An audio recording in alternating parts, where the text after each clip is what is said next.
વરસિદ્ધિ માતાને યાદ કરે છે એટલે થોડી જ વારમાં રથડો જોડીને વરસિદ્ધિમાં પ્રગટ થયા અને બોલ્યા, હે રાજા, તું શા માટે આવ્યો છે?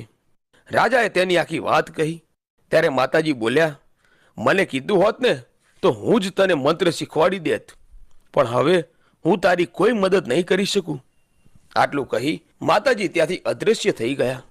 કુળદેવીએ મદદ કરવાની ના પાડી એટલે રાજાનો ડર વધી ગયો અને તેને 64 જોગણીઓનો મંત્ર આવડતો હતો. તેથી તેણે 64 જોગણીઓને યાદ કરી તેનો મંત્ર જાપ શરૂ કર્યો. થોડી જ વારમાં 64 જોગણીઓ પ્રગટ થઈ, પરંતુ તેણે પણ રાજાને કુળદેવીની જેમ મદદ કરવાની ના પાડી અને અદૃશ્ય થઈ ગયા. હવે કોઈ મદદ કરતું નથી એટલે રાજા ઊભો થઈને બોલ્યો, આ કામરૂ દેશમાં છે કોઈ દેવી દેવતા, પીર પેગંબર કે મને જીવતો બહાર કાઢી શકે?